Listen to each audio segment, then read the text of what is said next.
Hi everyone and welcome to the Wizard Engineer. In previous video we just talked about conditional rendering. Now we're going to talk about list rendering using the v-for directive. Without further ado, let's dive right into it. Alright guys, now let's learn v-for directive. And here I'm going to add right here free break tag. And then I'm going to create here an h1.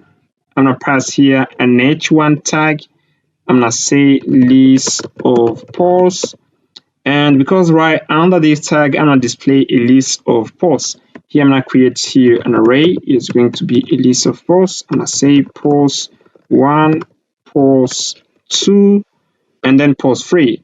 I'm gonna display this post within this list right here. Let me create a UL tag, and then here I'm gonna pass in within the li tag the list of posts.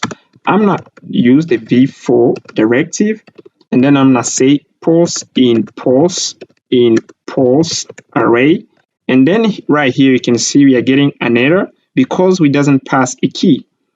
You can see elements in iteration expect to have a v-bound key directives.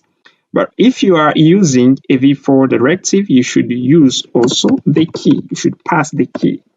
And then right here, you can see I'm using the shortcut of v-binding.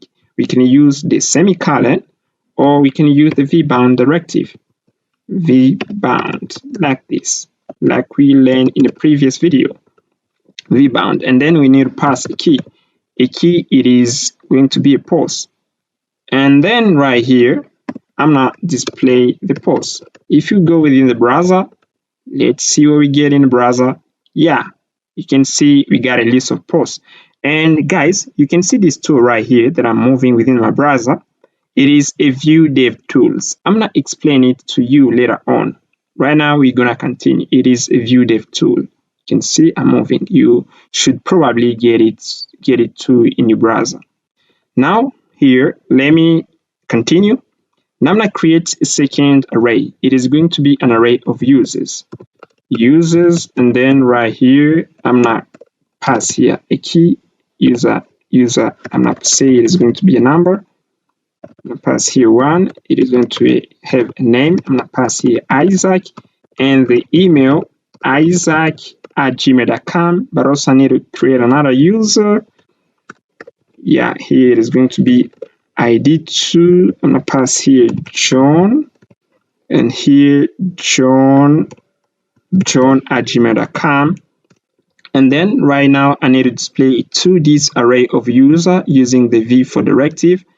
I'm gonna copy this, and then I'm gonna do this. I'm gonna copy also the break tag right here, and then I'm gonna say list of users, and here I'm gonna say user in users. And then right now I'm gonna pass here the user.id, and then here I need to display the user.name, but also the user email. I'm gonna do user.email, and let's get into the browser and see what we get. Let me do this. Yeah, you can see we just display a list of users, and we just learn how to use v-for. We use v-for when we need to iterate through an array, and that is the use case of v-for directive. And that's pretty much it, guys, for this video. In the next video, we're going to talk about components. And you can see right now our design isn't clear. We are not focusing on designing, but we are focusing on functionality side, on feature side.